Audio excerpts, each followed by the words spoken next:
بسم الله الرحمن الرحیم.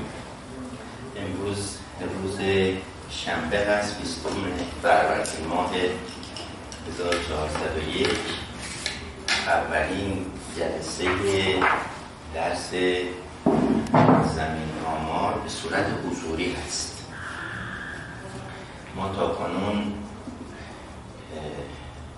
بالغ بر 12 جلسه به صورت مجازی داشتیم که عمدتاً تو این 12 جلسه به مباحثی پرداختیم که امکان عرضشون از طریق دکانه وجود داشت.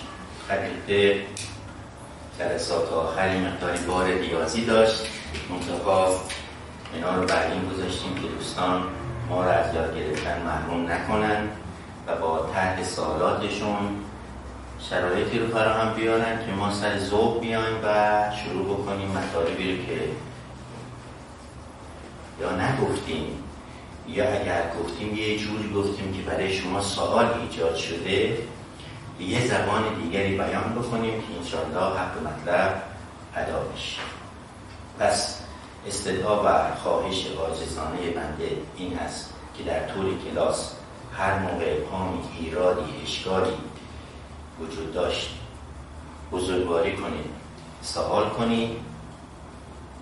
سوال کردنم حق مسلم شما هست و با پرسیدن شرایطی رو فراهم میکنید که حق مطلب ادا بشه.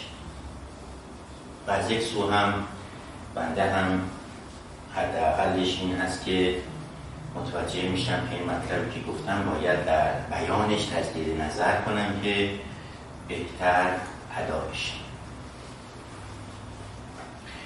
همونطور که خدمتتون یادداشتی رو از طریق ایمیل ارسال کردم، سعی میکنم یه خلاصه‌ای از مطالب این 12 جلسه رو خدمت عزیزان مطرح کنم و بعد میریم سراغ آشنایی بیشتر با توابع تصادفی، رندوم فانکشنز، که عمدتاً موضوع این کورس هست. قبل از اینکه شروع کنم این خلاصه رو عرض کنم، اگر کسی بارش فکری بذاریم سوالی داره که فکر میکنه طرحش میتونه بستر رو آماده کنه برای ورود به درس، خوشحال میشیم. بگیم ما مثلا این مطلب از 12 جلسه رو متوجه نشدیم. کسی سوالی موردی؟ البته نپرسیدن باز از دعا خارج نیست، یا اینکه مطلب خیلی روون بوده یا اینکه خیلی سخت بود. اگر روون بوده سوال تولید نشده، اگر خیلی هم سخت بوده که همش دیگه سخت بود، نمیدونیم کجاش دست بزنیم. در هر دو حالتش میمون مبارک. به طور کلی perhaps you know that we have to speak in English in this class as opposed to advanced engineering mathematics where we taught in Persian.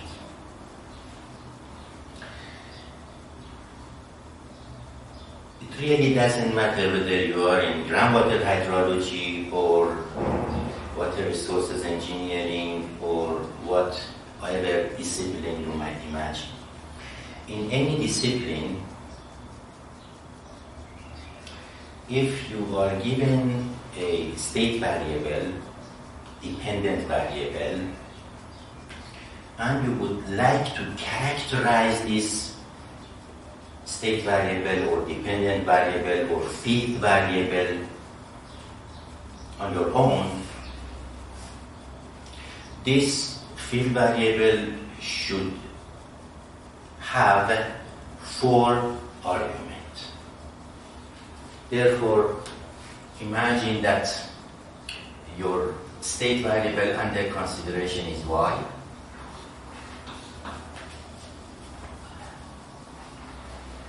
And then you would like to characterize this y.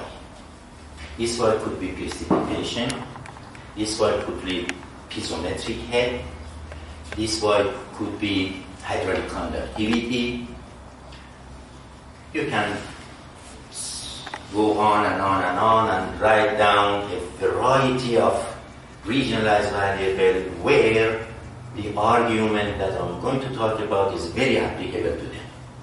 The very first argument that I should put here is space.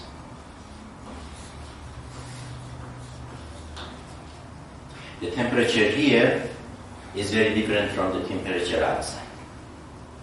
Variation of temperature from inside to outside. And this space, of course, can be replaced with x, y, z in 3D, or x and y in 2D, or x in 1D. The next argument that you have to put here in order to claim that you are planning to characterize y is time.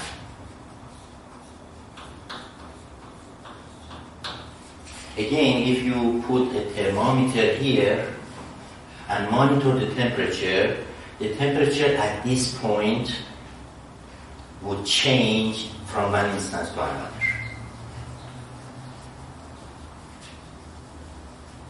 And then the next argument that I need to put here is inherent randomness.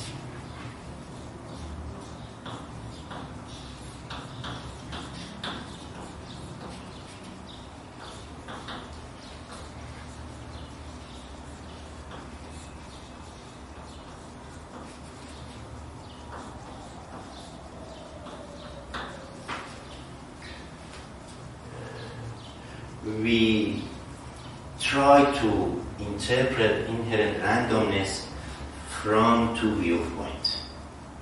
The very first viewpoint to justify inherent randomness has something to do with measurement. We have to monitor the state variable under consideration. And the very first sentence that we offer in a course on numerical analysis is this: every measurement in every branch of science is corrupted by noise. You cannot have a typical measurement free from error. It really doesn't matter whether you are here or in LBL Berkeley. Every measurement in every branch of science is corrupted by noise. It makes no sense to talk about certainty, but it makes a lot of sense to talk about uncertainty. This is the first justification for considering your state variable to be equipped with inherent randomness. The second justification for taking this inherent randomness into account has something to do with prediction.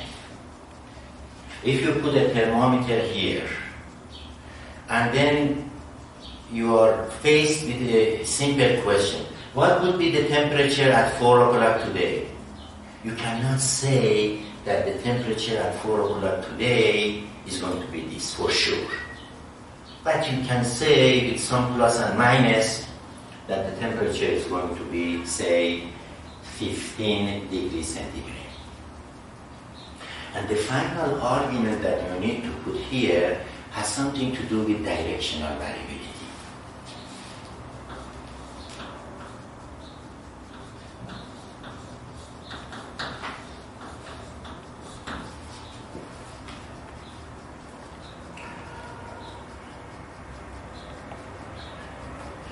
It's quite interesting, or perhaps better to say, one obstacle for efficient learning in various disciplines has something to do with using different terminologies. And this is very unfortunate, by the way. Why? Let's talk about the space or spatial variation. If you are in groundwater hydrology, where some of you are coming from groundwater hydrology, then you will denote a spatial variation by homogeneous versus heterogeneous. By homogeneous we mean the partial derivative of y with respect to a space is 0. By heterogeneous, we mean the partial derivative of y with respect to a space is not 0. If you are coming from surface water hydrology, then the terminology associated with the spatial variation will be lumped versus distributed. For a lumped system, such as unit hydrograph, the spatial variation of the attribute under consideration with respect to a space is 0. But when it comes to distributed system, the partial derivative of the attribute under consideration with respect to space is not 0.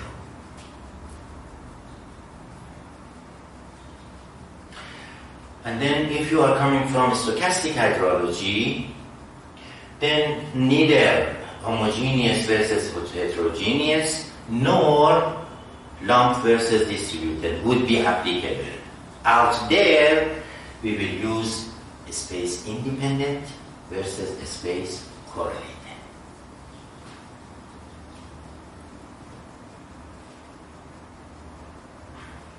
But it's a question of different naming for the same concept. When it comes to time, some people will refer to time as steady versus unsteady. Some other refer to time as static versus dynamic. And some people prefer to denote the unsteadiness by transient instead of unsteady. When it comes to inherent randomness, you have to differentiate between two concepts: deterministic approach, a stochastic approach. If you have a system where there is no inherent randomness associated with any state variable or parameter or output variable, then you would say your system is deterministic. Similar input will give rise to the same output every time that you will introduce that input into your system. However, if your system is stochastic, by the way, by stochastic I mean partially deterministic, partially stochastic, as opposed to probabilistic, where your system is purely random. Therefore, probabilistic will lie between deterministic and stochastic. And it's a spectrum. At one side of the spectrum, you have total ignorance, jahl mutlaq, and on the other side of the spectrum, you have truth. As you move from total ignorance, absolute ignorance, toward total determinism, truth, your knowledge will be enhanced. But you cannot get rid of uncertainty. That is the fact. I shared a seminar from International Association for Hydrologic Research with you, and I raised a question in assignment number 2 in order to create a constant for you to watch the webinar, and the webinar is totally devoted to uncertainty. And you have a chance to look at the number of papers cited in that seminar or webinar, and I shared those papers with you, and I hope you enjoy reading those papers for possible digging into the uncertainty issues. Directional variability, fortunately, has the same name in any discipline. Isotropy versus anisotropy. If your system under consideration is isotropic, then that means the attribute under consideration would not change with direction. However, if your system is anisotropic, then that means the attribute under consideration would change with direction. We can replace those names by its argument. X, Y, Z, T, omega, theta.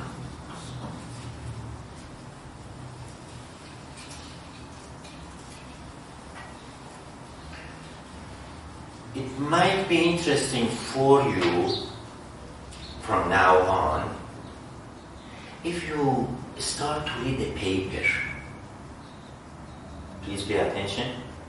If you start to read a paper, the very first question that should hit your mind is to answer this question. What are the arguments considered in that paper? Make a decision whether the paper is deterministic or stochastic by touching on inherent randomness. Make a decision on directional variability, whether the system under consideration is isotropic or anisotropic. Decide on your system regarding steady versus unsteadiness. And then when it comes to spatial variation, make a decision on lumped versus distributed first, and then as soon as you realize that your system under consideration is distributed, then make a decision on 1D, 2D, or 3D problem. What would be the benefit of this initial understanding? Perhaps you might read a paper for different objectives. One key objective in your reading a paper is to hunt a topic for further research. از خواندن یک مقاله هدفتون این هست که یک سوال فاقد پاسخ شکار کنید و بعد با پاسخ به این در واقع با شکار این سوال فاقد پاسخ یه بستری رو برای تحقیق فراهم بکنید. One way to create or delineate an unanswered question is to make this decision.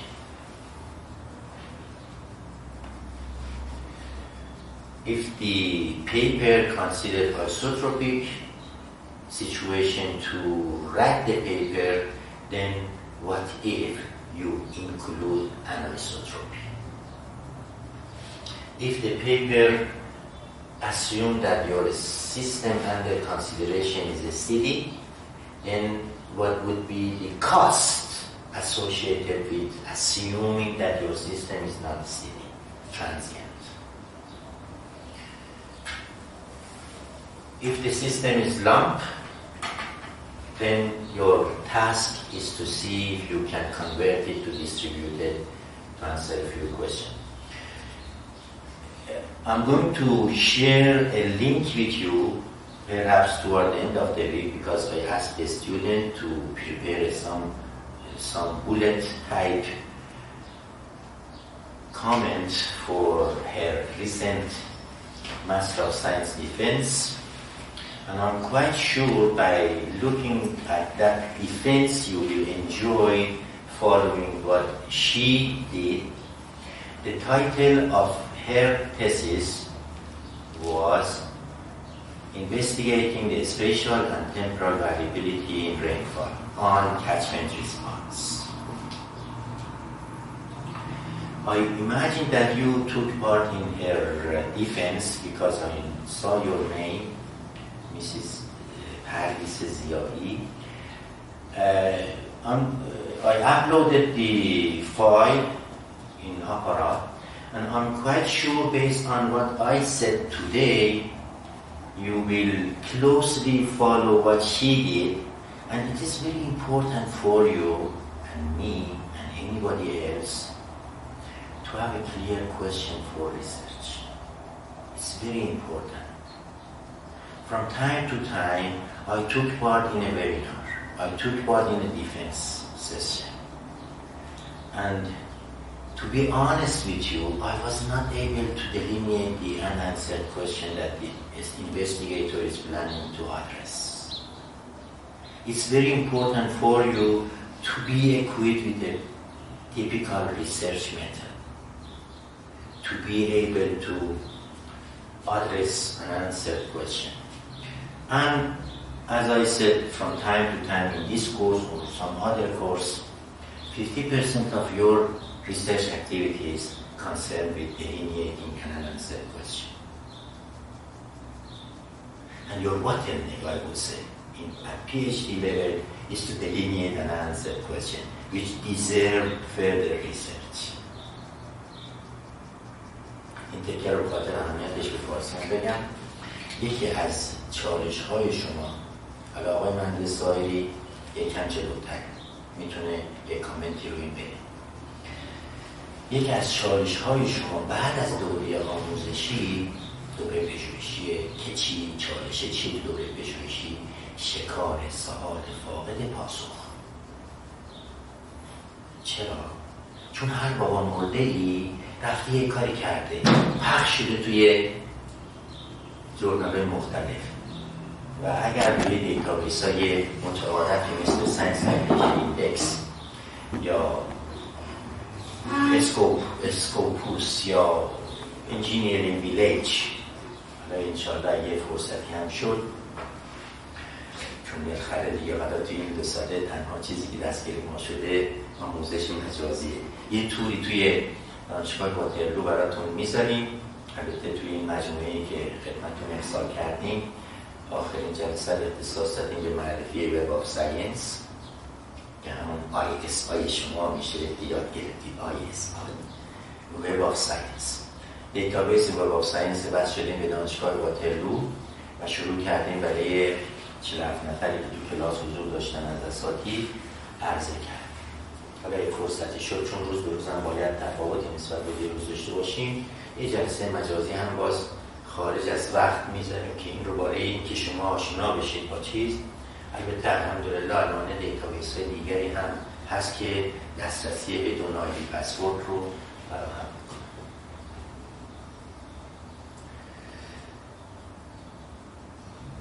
What I said has something to do with comparing and contrasting deterministic or continuum mechanics or Newtonian mechanics with statistical mechanics in the PowerPoint before the Nowruz holiday.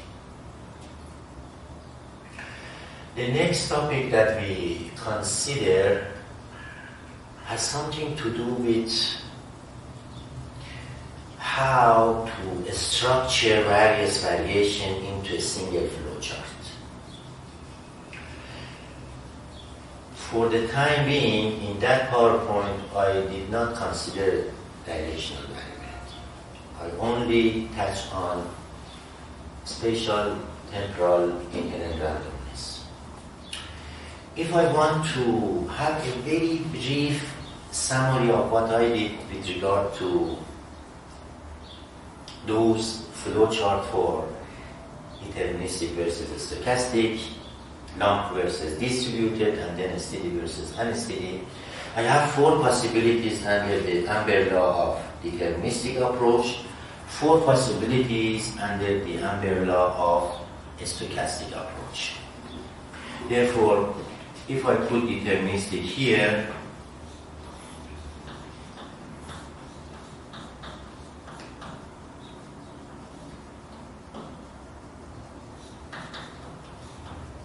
and then stochastic here,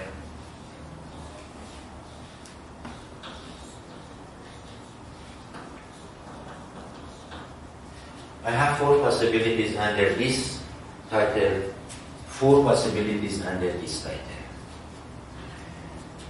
If I put y, and it's very important for you and me to differentiate between y lowercase letter and y uppercase letter. Because I am here, I have to write y in lowercase letter.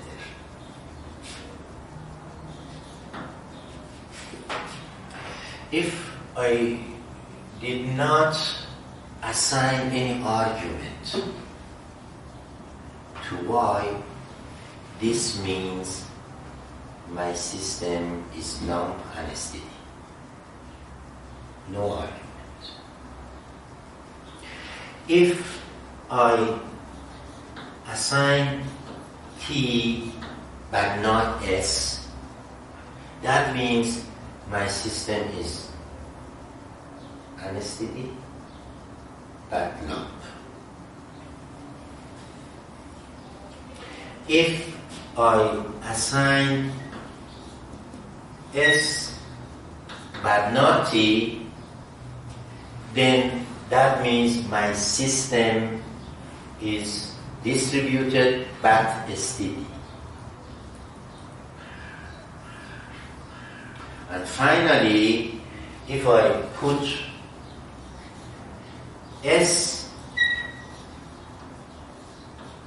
and t simultaneously, then that means my system is deterministic because y is lowercase letter, distributed because s is included, and transient because t is also included.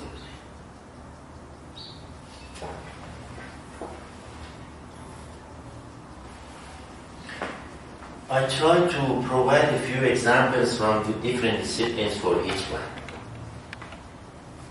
If you are in hydraulic, then the best example to represent y only is uniform flow, where the depth of water and the velocity neither change with time nor space.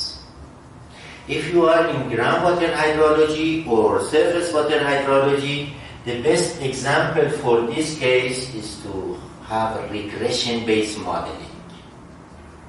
Try to correlate 10-year return period flood with physiographic characteristics of your watershed.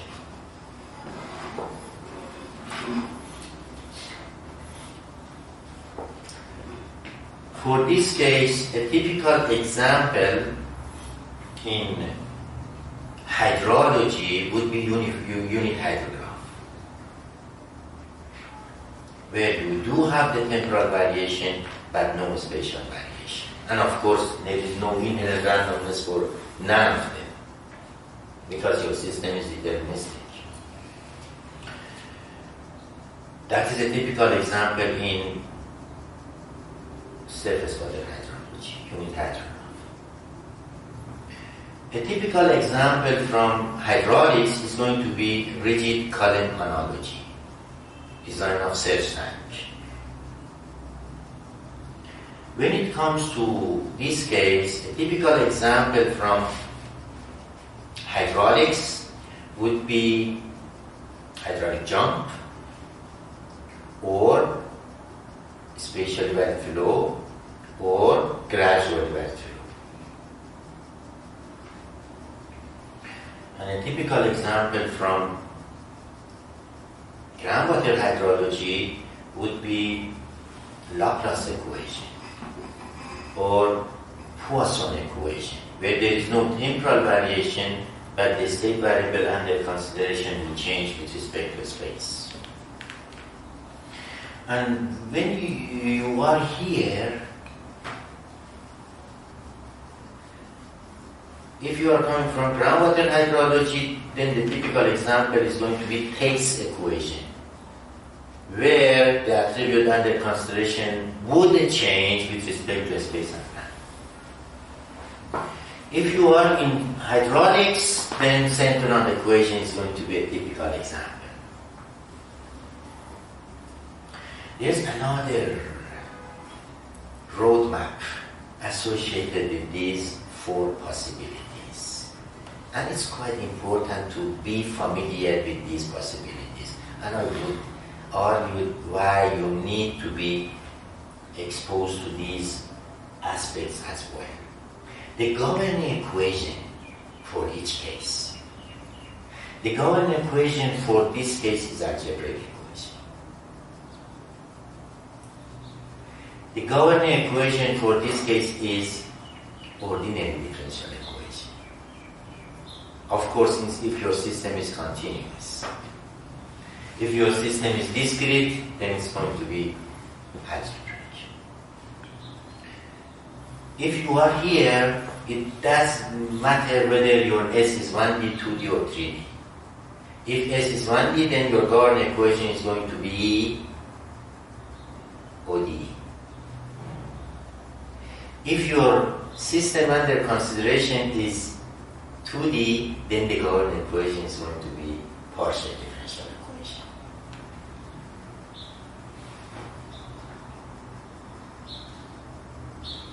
Finally, if you are here, the governing equation is always partial differential equation.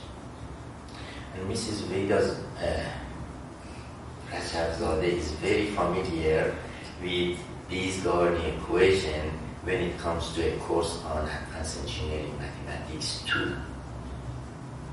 How could it be possible to solve these governing equations analytically?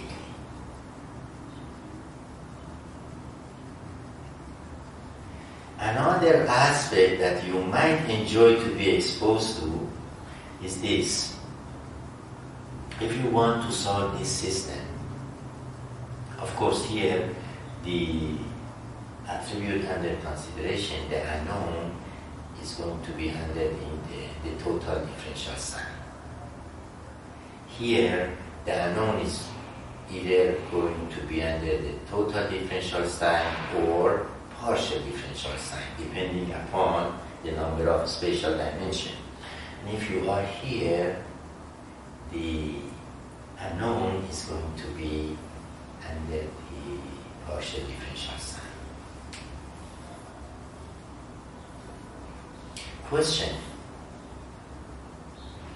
and it's very important to know the answer to this question. What about integral equation? There is no trace of integral equation here.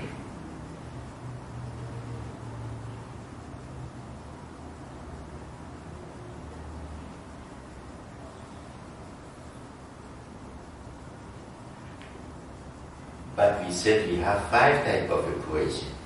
Algebraic equation, ODE, PDE, IE, and then mixed equation. This center node equation, if you collapse it to kinematic wave equation, then it's going to be algebra differential, partial differential equation, which means it is mixed. Any comment, any argument on what do we mean by integral equation? Where did we learn something about integral equation? Where the unknown is under the integral sign? We do have a course on finite element analysis in this semester where Mr. Mir Ahmadi took that course. And in that course, we argue that any problem in any branch of science has 2 formulations. Differential formulation, integral formulation. You can convert differential formulation into integral formulation. And then the justification for moving from differential formulation to integral formulation is huge. I shared a document with a student where I touched on advantages of integral formulation by 8 items, 8 bullets. The advantages of the integral formulation compared to differential formulation. What about this? When you are here, under the stochastic umbrella. If you are here, then you have to change this y lowercase letter to y uppercase letter.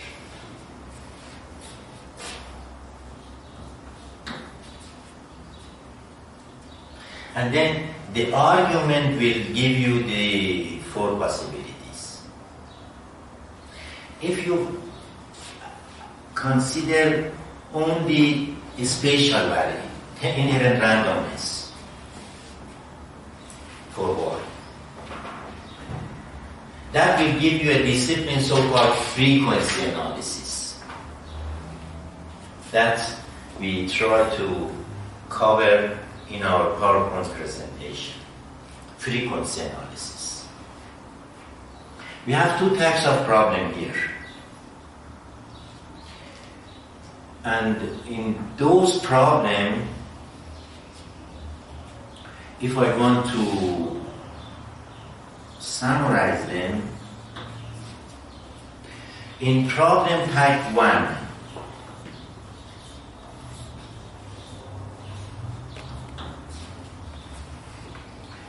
you are given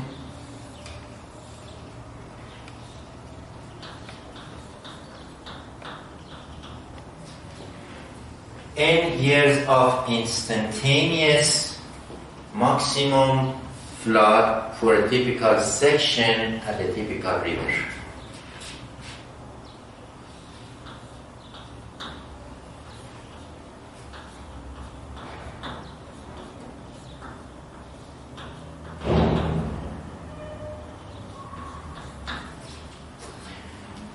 Q1 is the instantaneous maximum flood for year 1. Q2 is the instantaneous maximum flood for year 2, and so on. And then you are given the return period.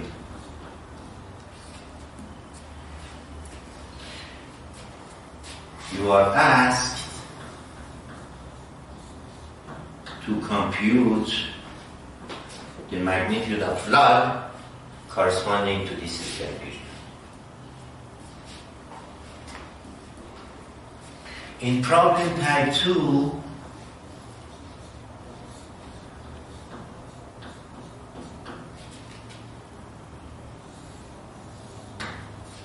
again you are given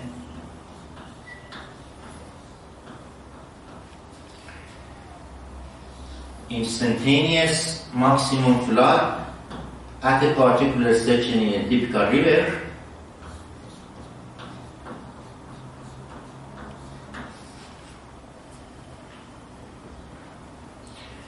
Are you changing the camera when I change my position? Okay? Instead of knowing the return period, you are given the magnitude of flood. And then you are asked to compute the return period associated with this Q.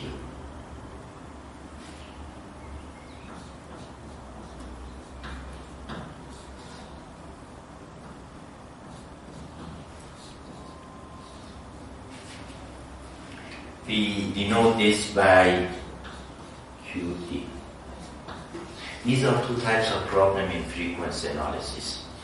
In a course in engineering hydrology at Bachelor of Science, we cover these two types of problems. And I'm quite sure that you, in a course on hydrology in your Bachelor of Science, will also touch on this type of problem. And that is why your course in engineering hydrology should have a prerequisite so-called probability and statistics. پیش نیاز درس هیدرولوژیتون آمار هست. چرا؟ خاطر آنالیز فراوان.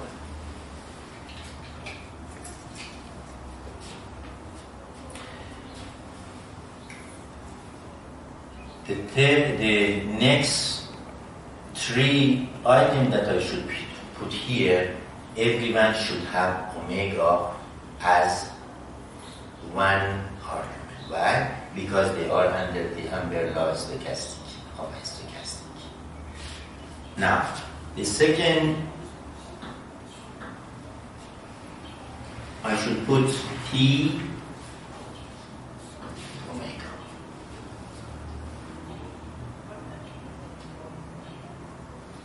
Which means that my system is time correlated and it is stochastic. If you put a thermometer here, please pay attention. If you put a thermometer here, then the temperature at an instant in time cannot be considered to be independent from the temperature in the next hour. What does that mean? If the temperature right now is 15 degrees centigrade, then the temperature 1 hour later cannot be 25 degrees centigrade. Why? That type of abrupt change, sudden change, cannot occur. It will gradually change from one instant to another. Therefore, it is highly correlated in time.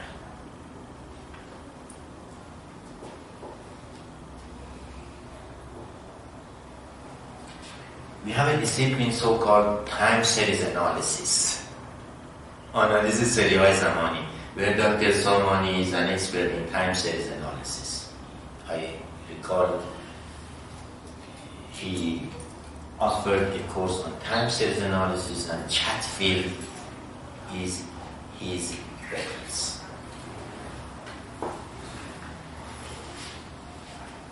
The next possibility is to have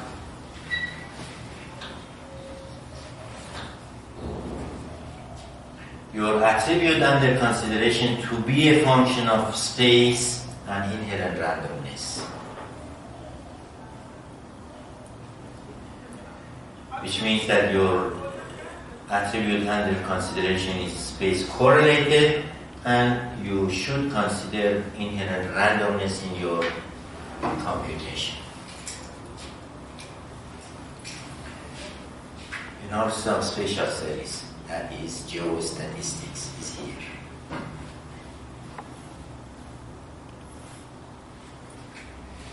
And finally, when it comes to spatial-temporal geostatistics, you have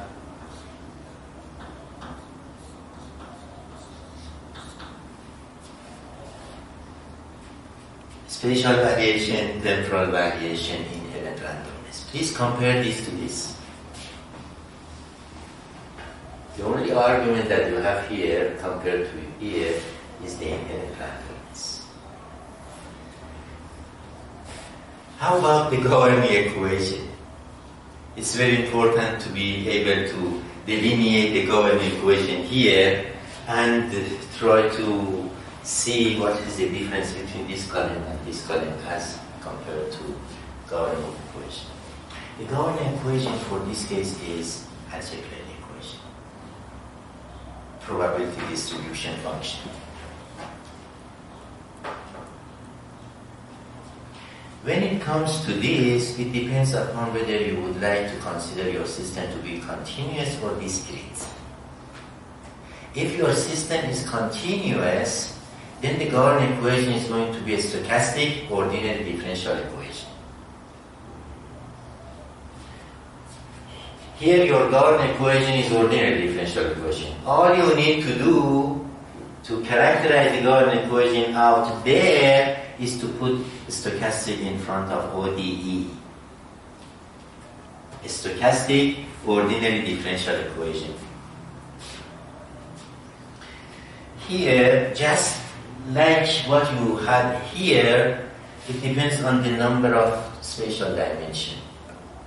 If your number of spatial dimension is 1, then the governing equation is going to be stochastic ODE. If the number of dimension is more than 1, then you are going to have a stochastic partial differential equation. And then when you are here, your Gordon equation is always stochastic partial differential equation.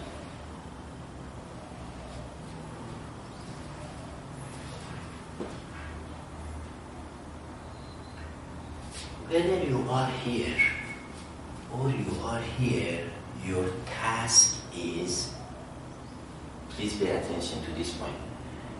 Mrs. Rajab Zohri is very familiar with this idea. Whether you are here or you are here and you are asked to solve a typical problem for this part or this part or this part, your overall task is to convert this ODE or PDE or PDE into algebraic equation. مثل نسخه هست این صحبت. یعنی اگر چنانچه شما بخواید از بیرون به دیسیپلین های مختلف نگاه کنی، به برانچ های مختلف ساینس نگاه کنی، حالا چه دیدگاه انالیتیکال باشه چه نیومریکال، it really doesn't matter. واقعا مهم نیست که دیدگاهتون انالیتیکال یا نیومریکال باشه. یکی از اینها رو بخواید حل بکنید، وظیفتون، تسکتون این است که تبدیلش بکنید به الجبرایک اکویشن. یه لحظه برید فکر کنید ببینید همین هست یا نیست.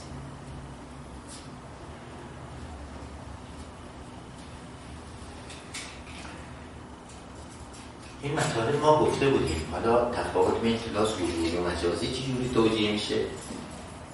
آی من نیست بهتر چه میفته؟ بیشتر.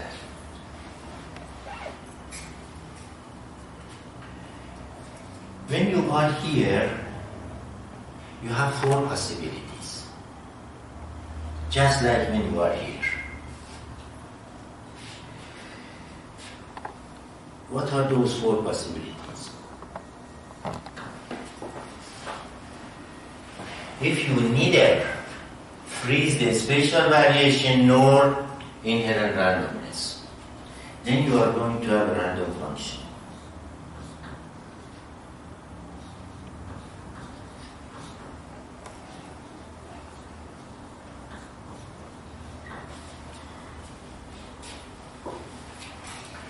If you freeze the spatial coordinate but relax the inherent randomness,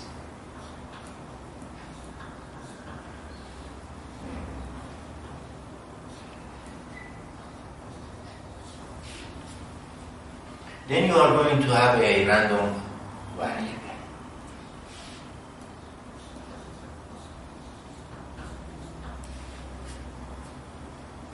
Particular point in a space, you have a various realization. It's going to be a random variable. If you freeze the index corresponding to inherent randomness, but leave a space to change for the spatial domain, then you have an ordinary function. Please pay attention. As soon as you have an ordinary function, you have to change y uppercase letter to y lowercase letter.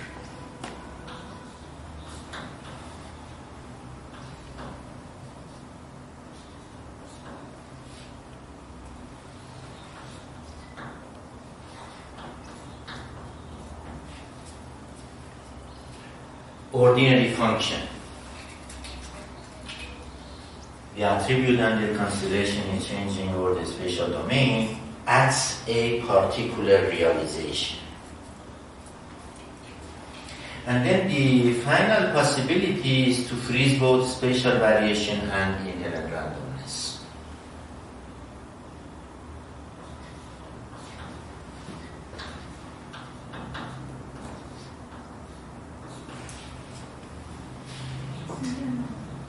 A single number.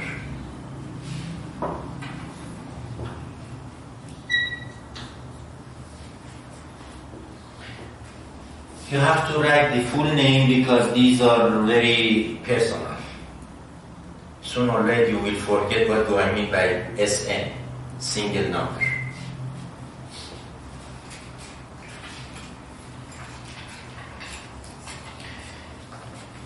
As I said, these four possibilities is very applicable here.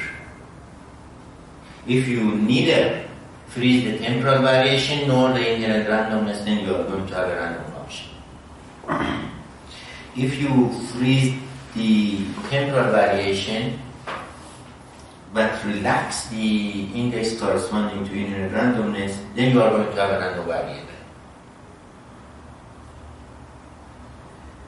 If you freeze the inherent randomness but consider t to change from one instance to another, then you have an ordinary function changing with time.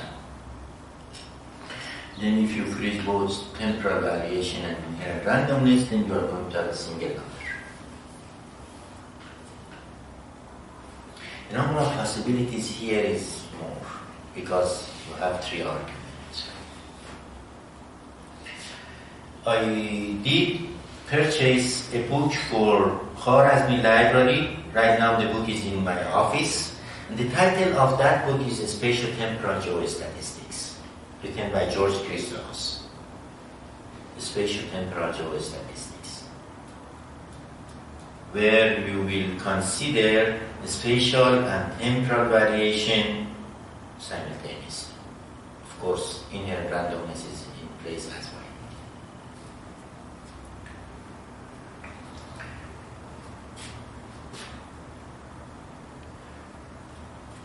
The general problem statement, just like what I did here for frequency analysis, is very applicable here, here, and here as well. Please pay attention that from now on, as I said on those AutoConnect session, when you are here, instead of writing y as a function of t and omega, you will simply write y as the function of t. And this y uppercase letter takes care of omega. Okay? This uppercase letter will take care of omega. Compare it to y lowercase letter as a function of t here.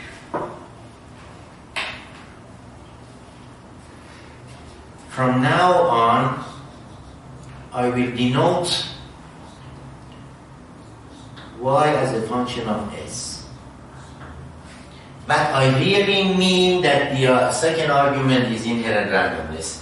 Because I write this y in uppercase, capital letter, then that means omega is in place. If I write y in lowercase letter, then that means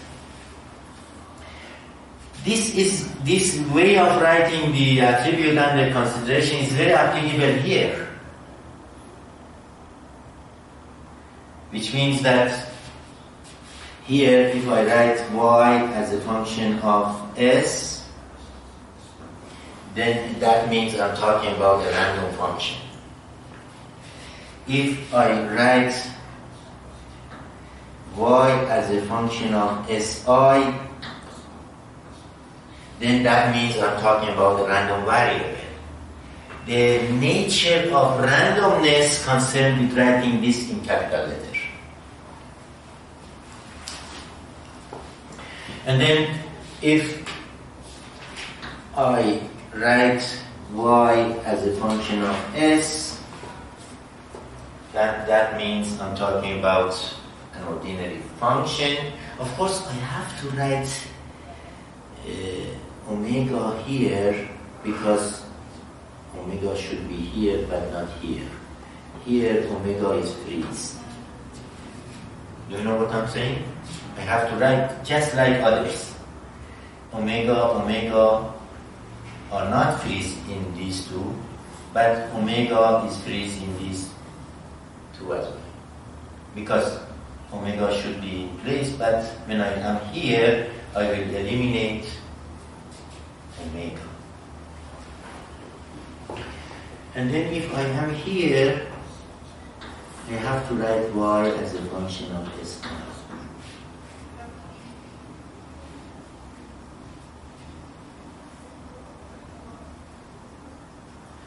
It's very important to differentiate, make a distinction between these, and assuming that omega is always in place. Now, problem statement.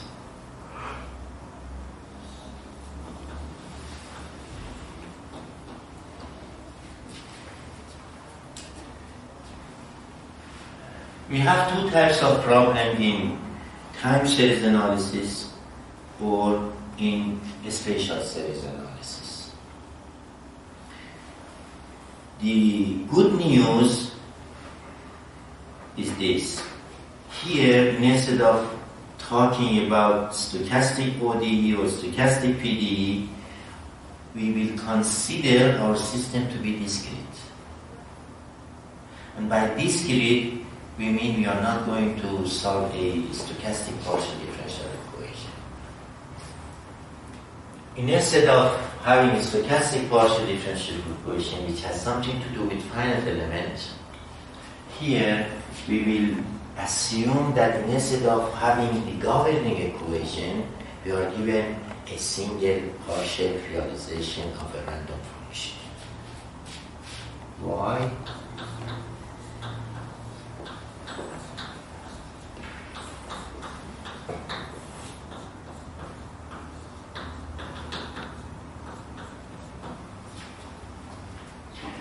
If you want to interpret this y as a function of Si, you have to be here. Which one is it? The second. And what is that? Random variable. You have a random variable at spatial location S1, another random variable at spatial location S2, another random variable at spatial location S3, and so on. Aggregation of these random variables will give you the random function.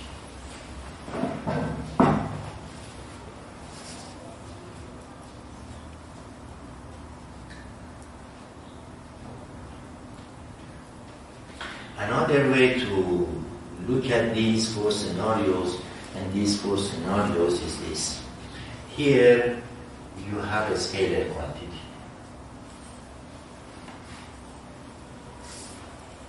Not a function quantity. When it comes to here, here, and here, you have a function quantity. Because it will change with respect to space or time for both of them. And your scalar quantity here is a crisp number. What does that mean? You have to specify the magnitude only. By the way, if it happened that you are talking about hydraulics and then you would like to see what will happen to velocity, no doubt, velocity should be put here. But velocity is a vector, but there is no argument. And this uppercase letter, if I want to be more specific, I have to write it be lowercase letter to be consistent with uppercase versus lowercase letter. This V here is velocity. That velocity is not a scalar quantity. Velocity is a vector quantity. And since there is no argument associated with it, with this velocity, then you will assume that your velocity is lump. No spatial variation, no temporal variation. Uniform flow is equipped with this feature, where the velocity would not change with respect to time and space. When you are here,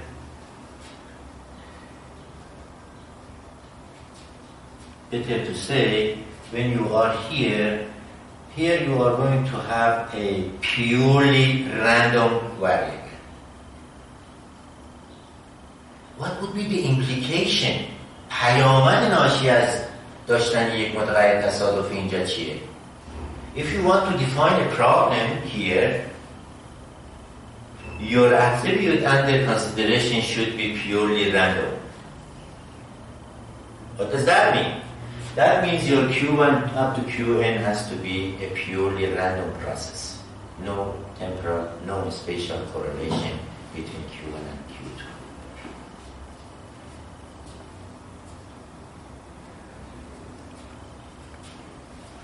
Another way of defining this is to say, here your Q1 up to Qn are n realization of a single random variable.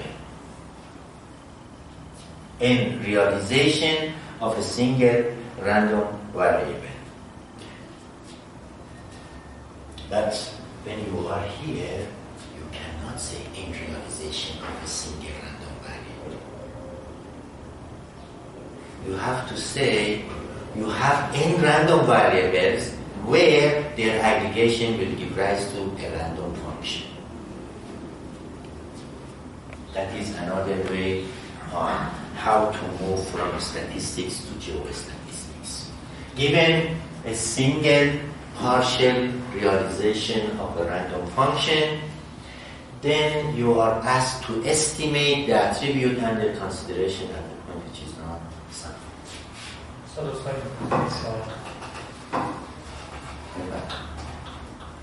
مورد قبلی که توضیح میدهیم که صحبت از این بود که ما زمانی که میگیم تو براتون استوکاستیک بحث میکنیم و میگیم کیو داریم تو یک دو، این یک دوش هم باید مثلا یک رندوم باشه و ما نمیتونیم مشخص بکنیم. مصداق عملیش الان چی میشه؟ مثلا به فرض ما داریم روی جریان صحبت میکنیم، این یک دو اینا مستقل از زمان، تا حالت اولی باید مستقل از زمان، مستقل از مکان باشه. مثلا میگم Q1 به چی اطلاق میشه و بعد Q10 به چی اطلاق میشه؟ اگر if you have a river like this and at a particular cross section you have a hydrometric station,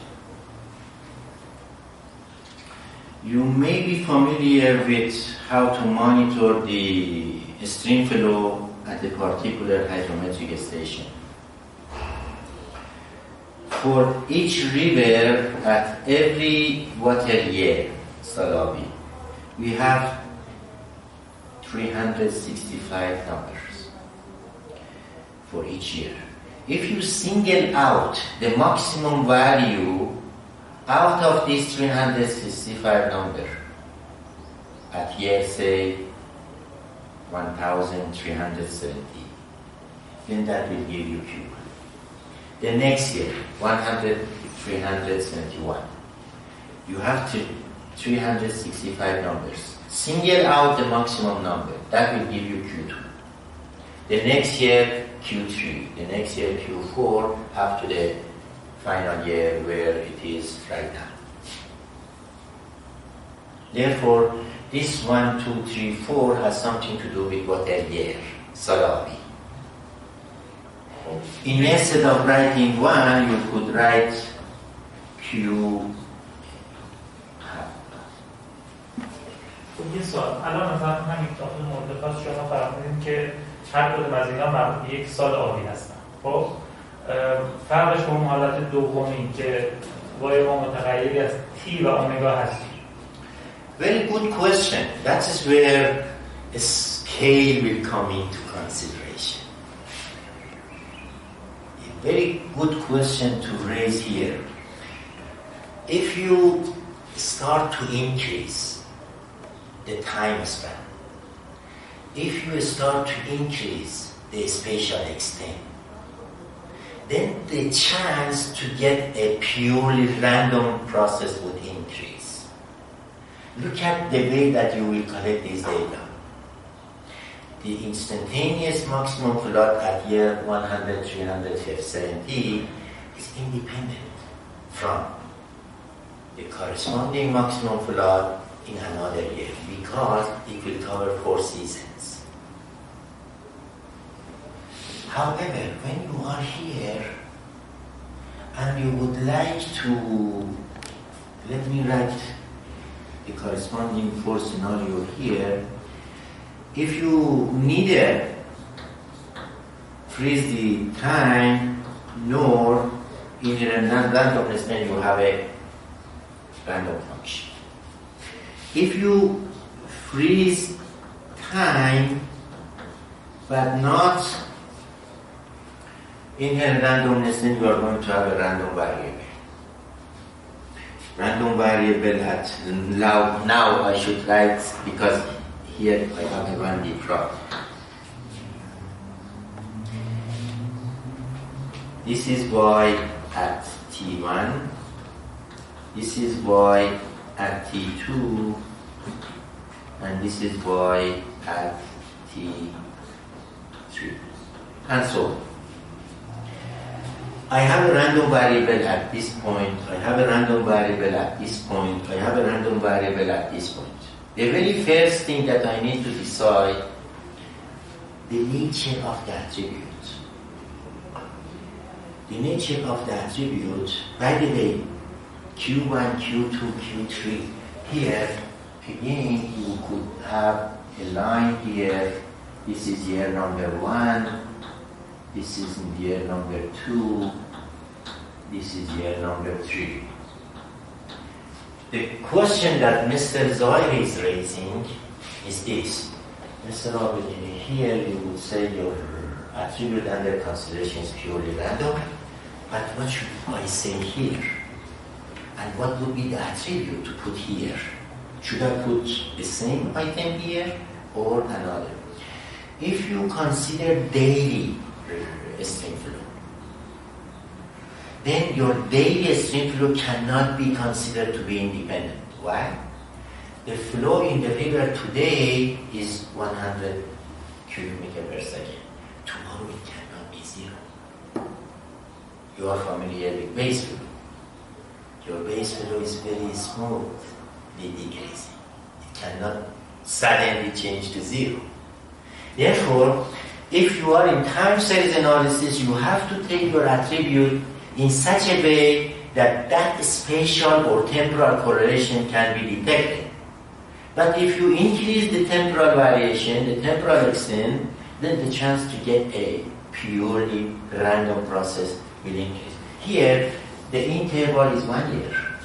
Here, the interval is 1 day. Can you see?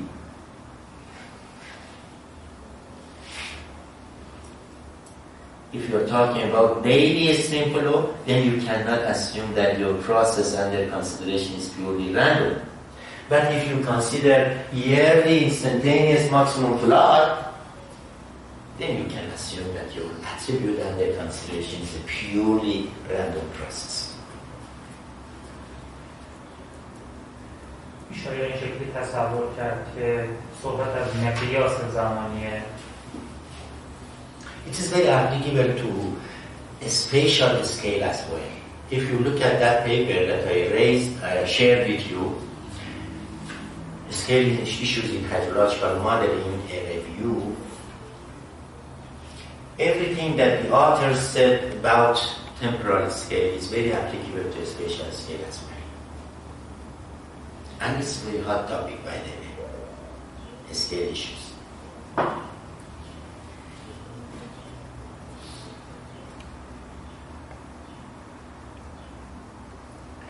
Can you see the difference between physical session and virtual session?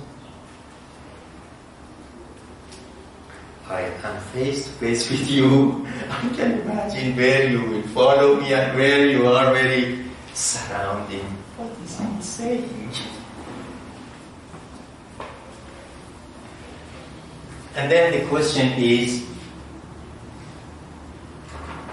this Q1, Q2 correspond to this here, not here. And then you are asked to estimate attribute under consideration at a point which is not sampled.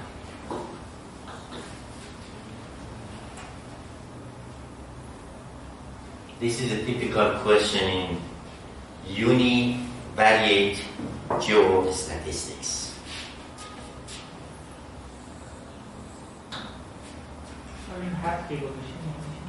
Estimated value. Please pay attention. In real life, please pay attention. In real life, we do not have a random variable at each spatial location. We have a single number. But because our framework is stochastic, we pretend that we have a random variable at each spatial location to be able to go for estimation. If I want to state my problem in Thyssen polygon, because Thyssen polygon is a deterministic approach, what I need to do is only to change this y uppercase letter to y lowercase letter, because the Thyssen polygon approach is deterministic, not stochastic. Out there, your framework is not stochastic, your framework is deterministic. That is univariate geostatistics. By univariate, I mean I try to estimate the same attribute as the one that I'm given. When it comes to multivariate geostatistics, given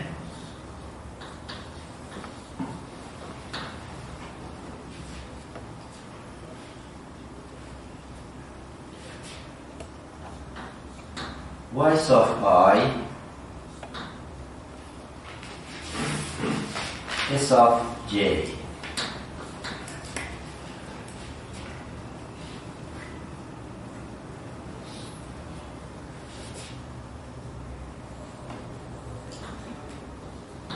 I can go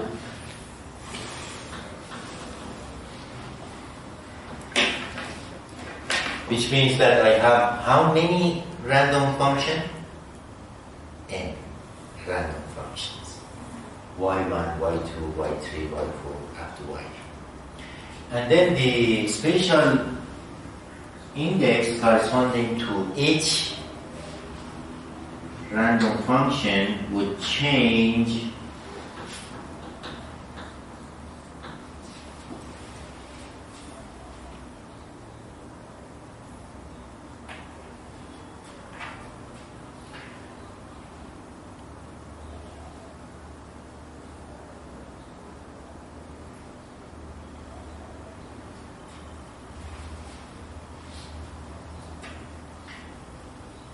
by tradition, we will assume that y1 is our primary variable, y2, y3, y4, and so on are our secondary variables.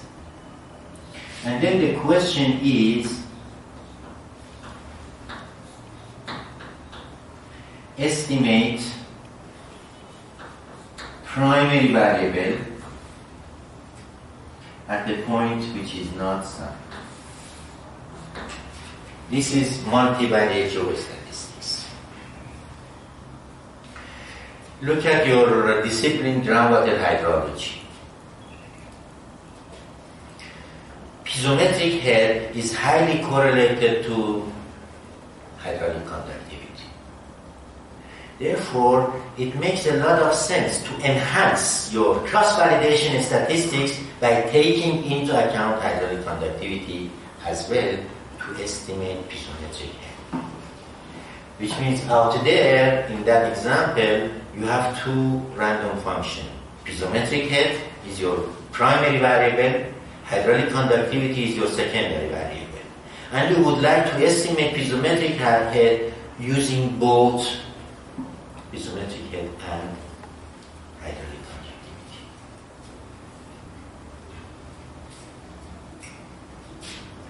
The reason that I argue that here your system is discrete concerned with this formula here.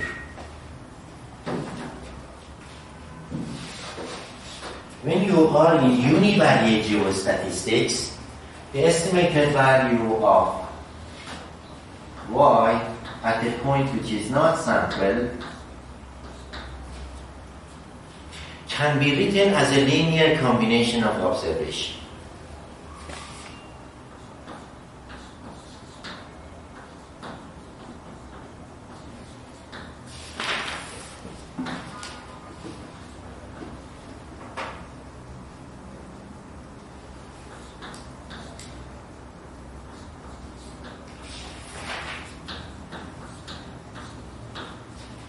Estimated value of y at the point which is not sampled can be written as a linear combination of observation. This is linear geostatistics. when you are here,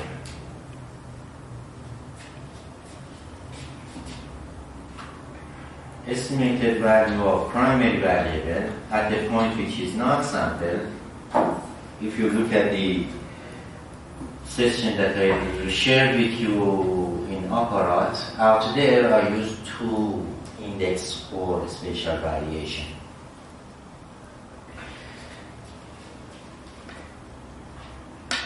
I consider 1, assume that this one is the same as this, and this 0 implies that I have no measurement at a spatial location S10.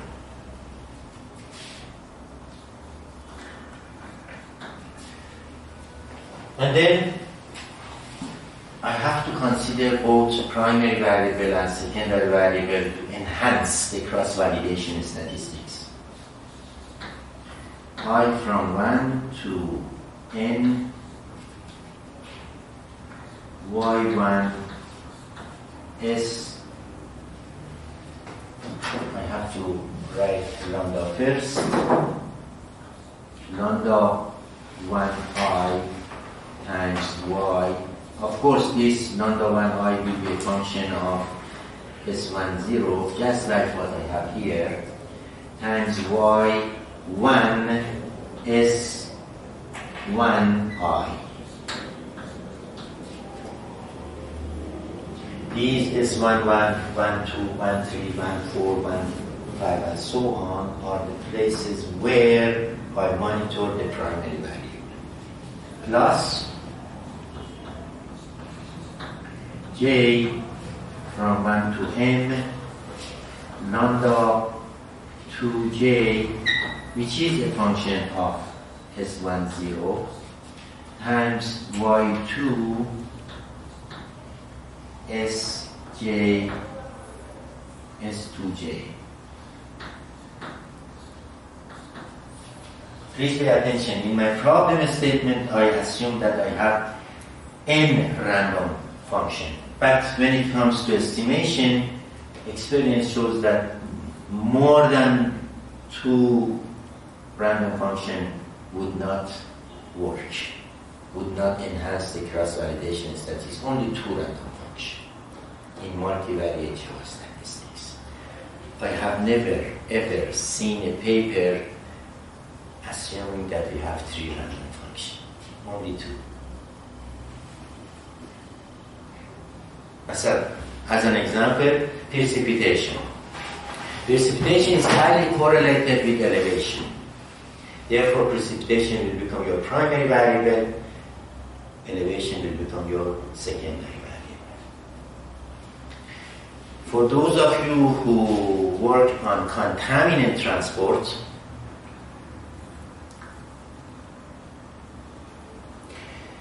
you could talk about turbidity. Turbidity as primary variable is highly correlated with suspended solid. Therefore, if you want to enhance the cross-validation statistics, you could include suspended solid as your secondary variable to enhance the goodness of fit criteria, as opposed to taking turbidity alone for your estimation.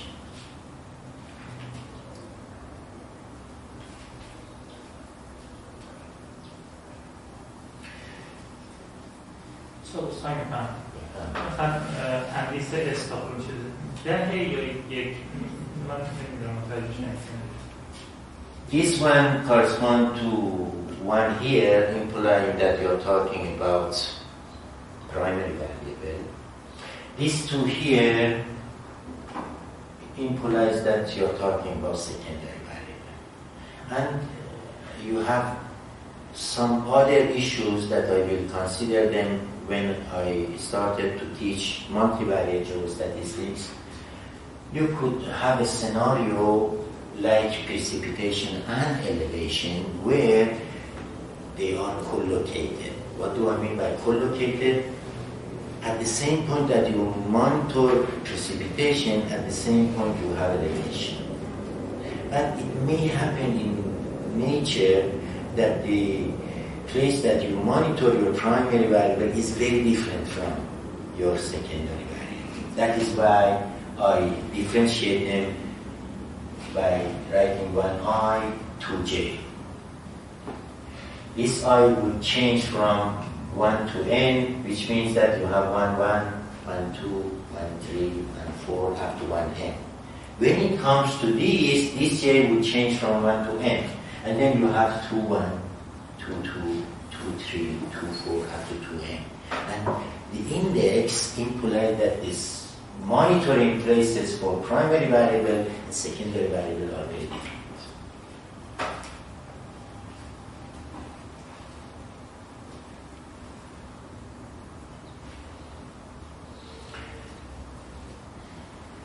Of course, it seems that I have 10 here, but this 10 is not really 10.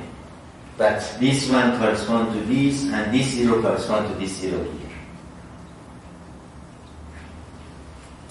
No doubt, the coefficient corresponding to your secondary variable will be a function of S10. Please pay attention. I did not say S10. I said S10. 1 corresponds to primary, 0 corresponds to an estimated value. Now, we are left with a few minutes. This question is not from Mr. Mir Ahmadi, but from everyone. Your next class is going to start when? کلاس بعدی که شروع میشه؟ 10:30 شروع میشه. شما وضعیتتون چجوریه؟ نداره کلاسون کجا تشکیل میشه شما؟ فقط خانم رجب‌زاده دارم. دکتر بیدختی هنوز اطلاع ندادن که آقا کجای تشکیل. چون فقط من ایشون نداره کلاس؟ نه من ندارم. ما ریاضی عالی دارم. فقط خانم رجب‌زاده دارم. ریاضیات کی دارید شما؟ فردا صبح. صبح بود؟ هفته‌نی دانشگاه مکانیک استاد داریم. حضوری. چند نفری؟ الان شده 5 نفر. 6 نفر تقریبا شده. 2-3 نفر هم از کلاس شما آمدن.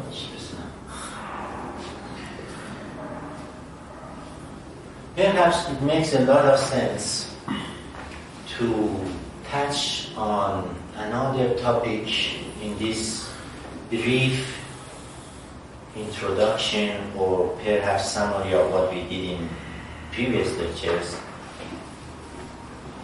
touching on 2 measures when it comes to estimation.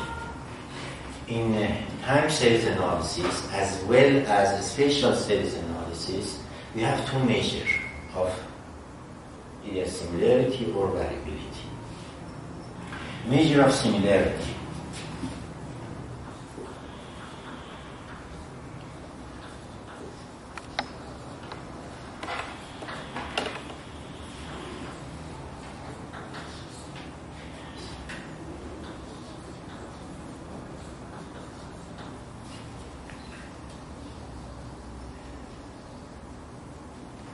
By measure of similarity, we mean the degree to which your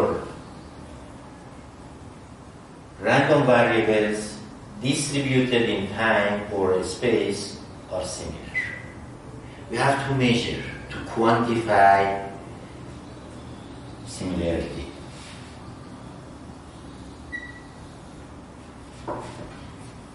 This first measure is covariance function.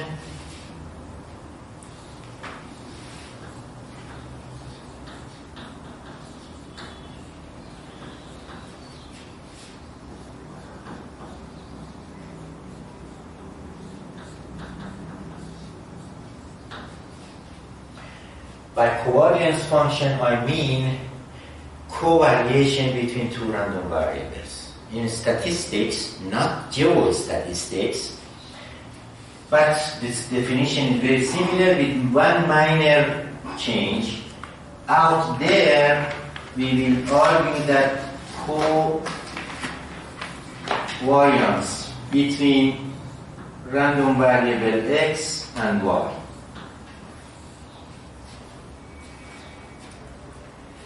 Can be written as expected value of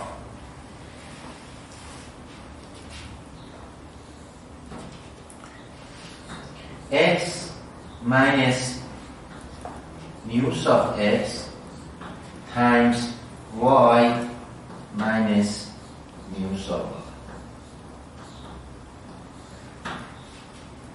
This is how to define covariance function in statistics. You can simplify this to a more usable equation by writing this as expected value of xy minus expected value of x times expected value of y.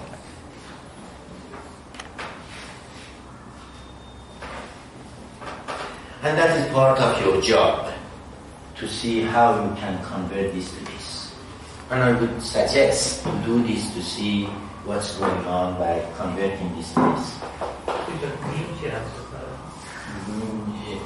This mu is the expected value of x, which means that you can replace this with mu x and this with mu y.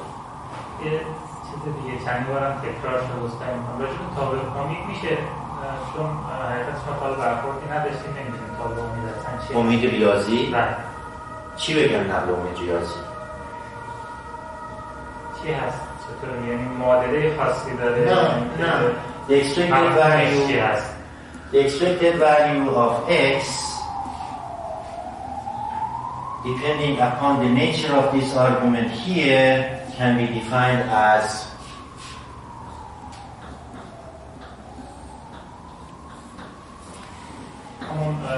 احتمال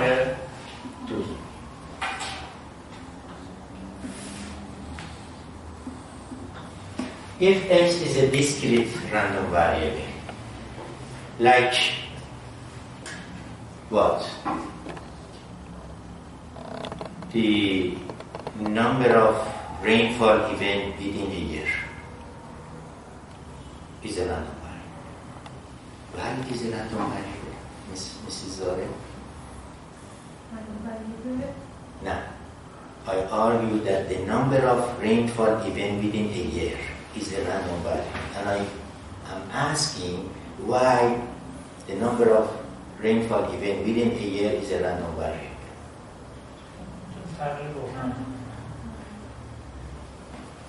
علت این که تعداد حوادث بارندگی در یک سال یک متغیر تصادفی چیه؟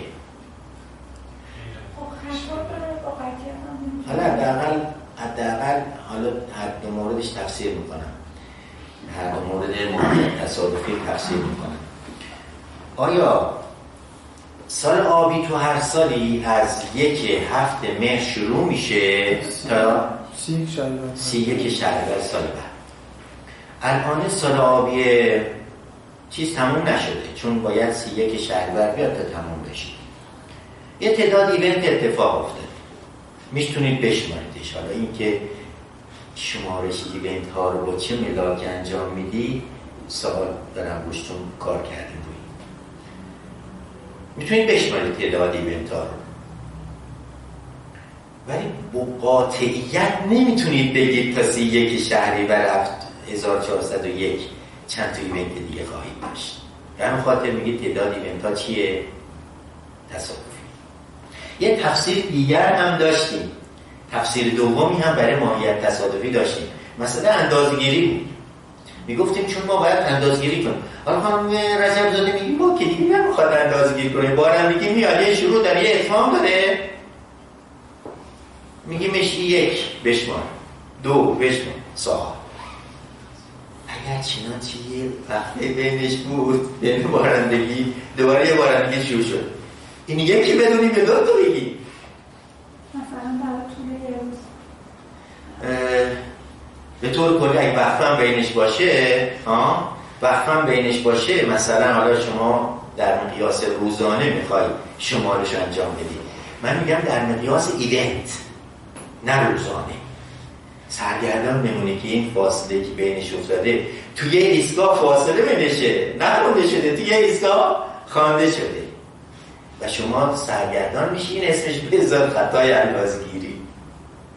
ولی کلاً بحث تصادفی بودن تعداد بارندگی ها میتونه ناشی از این باشه که به طور قطع نمیتونه تا آخر 31 شهریور توی چند تا حساب بشه. That is a discrete number. That is a discrete variable. گروه خونی is another typical example of discrete random variable.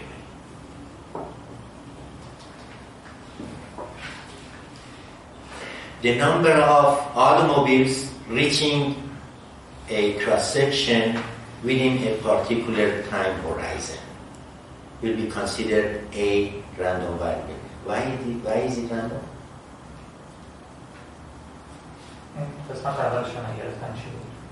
The number of automobiles reaching a cross-section چهارراه در طول روز. You cannot say for sure tomorrow how many automobiles reach the cross-section. تصادفایی که یه سری چهارراه معروف نمیشه. چی؟ تعداد تصادفات چیزایی گفتیم؟ نه، گفتم تعداد اتومبیل هایی که وارد یه چهارراه میشن. حالا تصادف هم یه مثال دیگه. تصادف هم که در داخل یه شهر اتفاق میفته دیسکریت. However, if I give another example telling you the time spent by you to reach the school from your home, can I assume that your no, it is continuous. You cannot assume that the time spent to reach school is discrete random variable because it has to be with significant digit. با اعشار همراه است زمانش. In fact, the implication for taking the time horizon you will spend to reach school to a purely random process has something to do with structuring your daily program to reach school. The expected value of this random variable should be considered in your plan to reach school. The expected value. What does that mean? You have to collect numbers, the time horizon that you will reach the school for a particular semester, and then the next semester use those numbers to find the expected value, the mean. And then based on that mean you will organize your daily activities to reach the school. If your random variable is discrete, then all you need to do is to use this equation to compute the mean.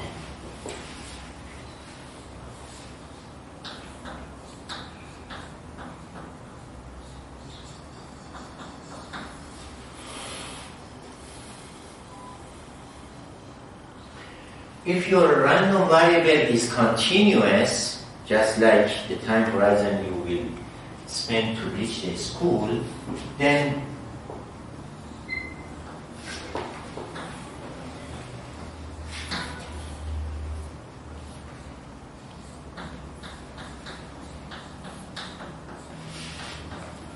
that's going to be the expected value of x. When your random variable is continuous, you have to use this equation to find the expected value of x. When your random variable is discrete, you have to use this equation to obtain the expected value of it. That is the definition of expected value.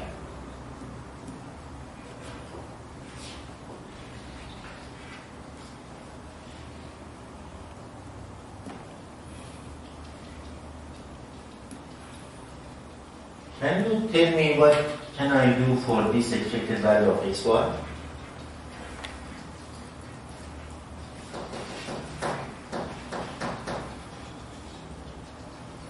if I want to write something like what I have here, what should I write for expected value of xy in terms of definition?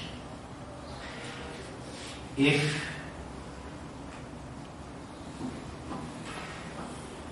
I want to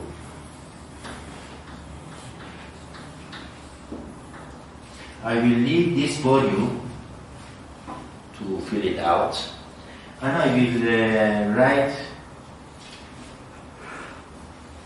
the continuous version of this.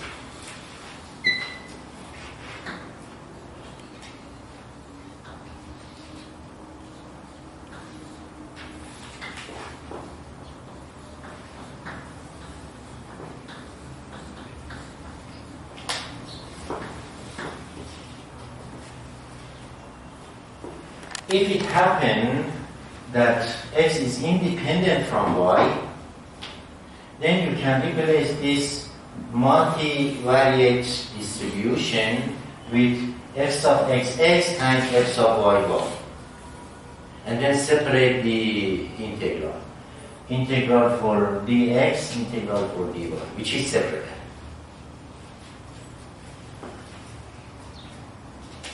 I left this part for you.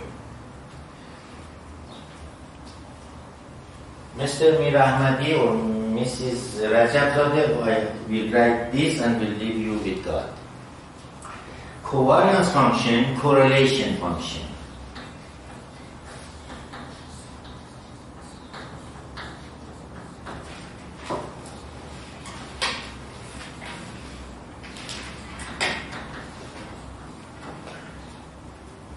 Correlation function.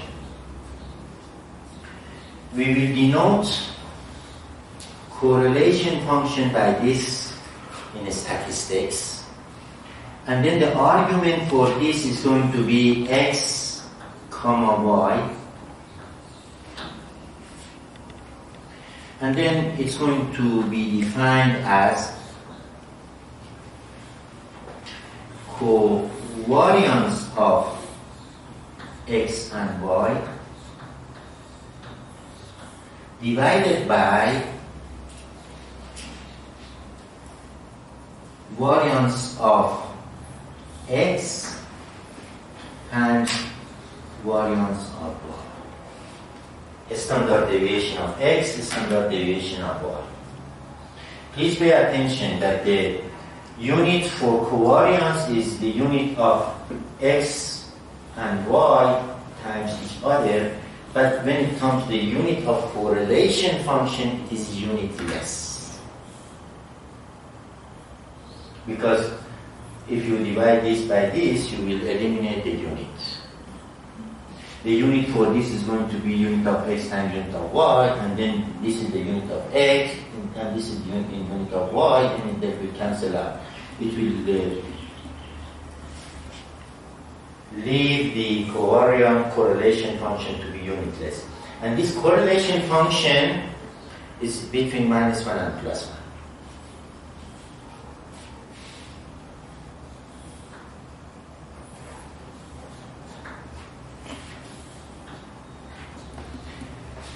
از حوصله همگی سپاسگزار هستم.